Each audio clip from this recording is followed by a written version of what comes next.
You ever shoot at someone in Black Ops 7 and you just feel like your aim is going absolutely nowhere, everywhere but their body feels like they have a force field around them, all that kind of stuff? Well, we're going to fix that today, and I'm going to show you guys how to get the best out of this aim assist after they nerfed the heck out of it. First things first, and I want to talk about this one because it's super slept on. When you ADS, you don't want the enemy to be that small on your screen, especially with a weak aim assist. Any little movement you do, you're going to be off his body, all right? So we're going to go into settings, and from here, we're going to go to ADS field of view, all right? It's in graphics, and then you're going to go over to the view tab. You're going to go to ADS field of view, and you're going to set it to independent instead of affected. All right, in this game it's defaulted to affected. Set it to independent, and this way when you aim down sights, even those little movements that you do now, it's gonna be a lot harder to get off his body. It's a lot easier to stick to him because he's a lot bigger on your screen. In your loadout, this is going to be more important than ever now that they nerfed all this kind of stuff. You want to make sure that you're throwing on attachments like this one right here that's going to give you damage range and bullet velocity, and this one right here that's going to also give you damage range and all that kind of stuff, because it's going to take less bullets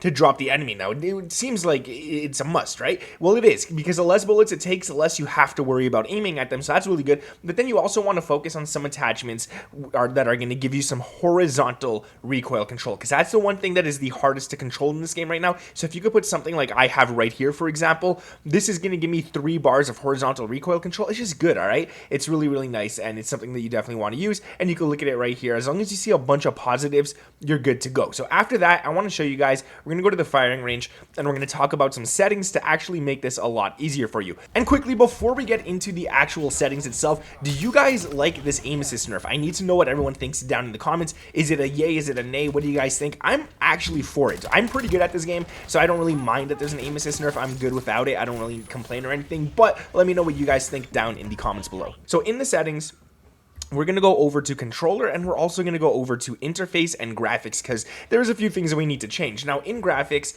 what I'm going to recommend here is that you go over to view and you set your field of view a little lower than what you normally set it to. The reason you want to do this is you just want those enemies to be a little bit bigger on your screen. This is going to help you guys actually aim at them before you aim down sights. Even though the aim assist is going to be a little weaker, you will be able to have your crosshairs over them a lot sooner. So it's going to be a lot easier for you guys to just focus and hit them, right? I'm not going to recommend going lower than 95. 95 is probably the lowest you want to go, but look at this difference right here. My center dot fits perfectly in his body. I can move my right joystick a lot and still be on top of his body. Whereas if I were to go ahead and change it and put it all the way up to 120, for example, yeah, you might not think it's a huge difference, but now that same movement that I'm doing, well, that was a little too fast, is going to cross his body now. Like that same little amount of movement that I was doing is now passing his entire body. So just do that at least until you get used to it, and then you can slowly bring it up. So I'm going to leave mine at 106. That's what I like it at, and honestly, I feel like I'm okay at aiming. I don't need to worry about the aim assist nerf too much because I'm pretty good at it anyway, so I'll just leave mine at 106. But if you guys need to worry about it, you guys need to focus on your aiming,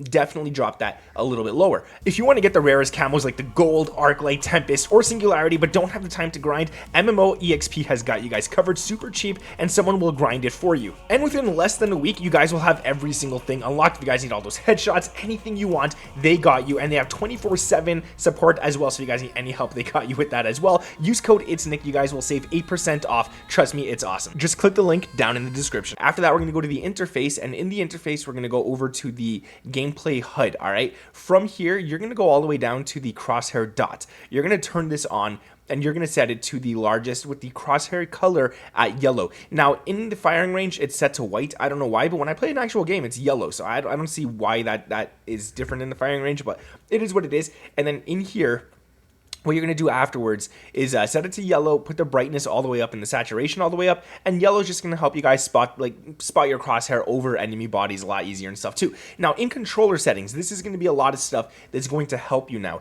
Now, normally I would tell you guys, use a sensitivity that you're comfortable with. If you want to play at the highest, play at the absolute highest, but if I put this all the way up to like a 4, for example, and I'm trying to go against enemies and my aim assist is just not there, it's going to be really hard now to stick onto a target, to actually aim properly on a target with my center dot before I actually ADS. That's really fast and really hard to control, and without the aim assist to slow you down or anything, it's going to be really, really hard to actually go ahead and control this. So I'm not going to recommend something so high. And normally I tell you guys, hey, if you like it high, you like it high, right?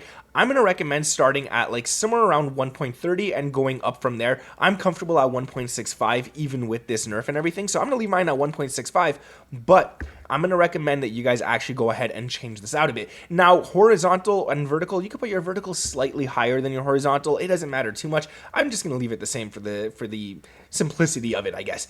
Then we're going to go over to controller vibration.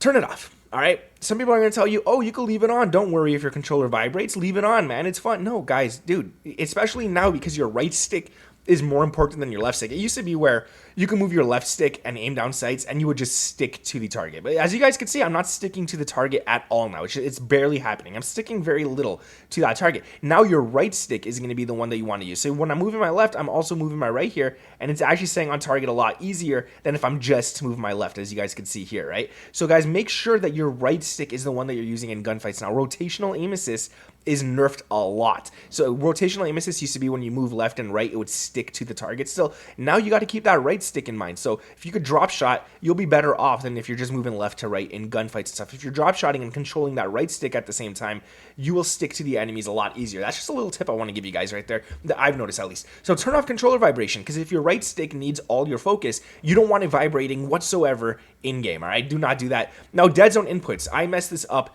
in my last video. Actually, I don't know if I told you guys to leave it at 5 or if I told you guys to put it to 0. I might have told you guys to put it to 0. Do not put your right stick to 0.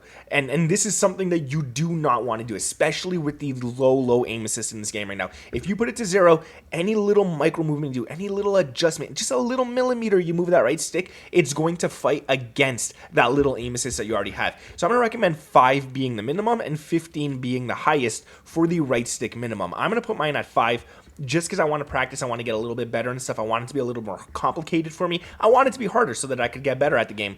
But if you guys want, put it to like 10. And this way here, when you move that stick even just a little bit, you got to move it more.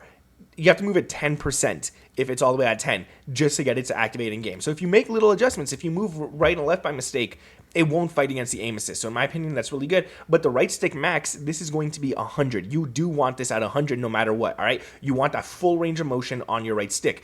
On the left stick, I can't put it to 0 because I do have stick drift, so I have to leave mine at 4. But if you could put yours to 0, definitely put the left stick minimum to 0, which is really nice. And then your left stick max, you could put to 60, you could put to 45, whatever you guys want for that left stick. I have tactical sprint set to automatic, I think, so I auto sprint and stuff. So 60 is nice for me. I could even put it to 20. It doesn't really matter, to be quite honest with you guys, but I'm going to leave it at 60. It seems to be pretty nice right there. Then we're going to go over into trigger effects. Make sure you got this off, all right? Do not have any trigger effects on. I don't think Xbox has this option, but if you're on PlayStation, turn it off, man. You don't want that. It's going to fight against you. It's just annoying, all right? Then, now, I will show you guys that I do have tactical sprint assist on, and the reason I have that on is because my button layout is set so I could jump with R3 and I could change my stance with L3.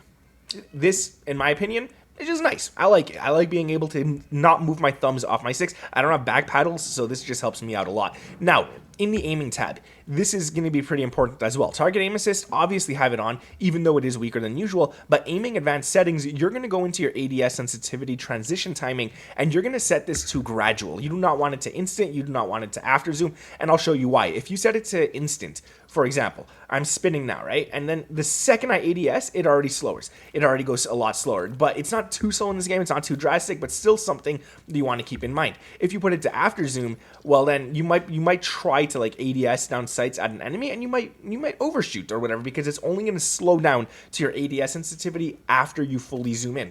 If you set it to gradual, what I like about that, at least, is that it gradually brings it down. So as you're going into an ADS, it's already slowing down in this motion right here. It's slowing down to your ADS sensitivity, which in my opinion is pretty nice. Now, this is where it's going to get kind of important, all right?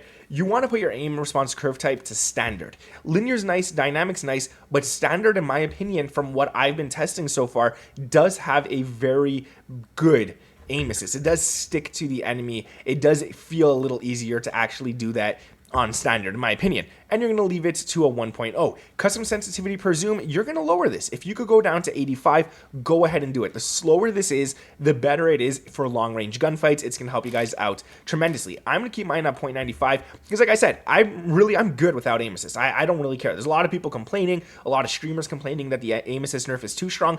I honestly don't care. I think it's actually a pretty good thing to have in the game, in my opinion. But yeah, you want to make sure that you're putting this lower if you do feel that you still can't stick to the enemy. So definitely go ahead and do that. If you guys enjoyed this video, make sure to drop a like, subscribe to the channel if you're new around here with those notifications turned on. Thank you guys for watching. My name is Nick, and I'll catch you in the next one. Peace.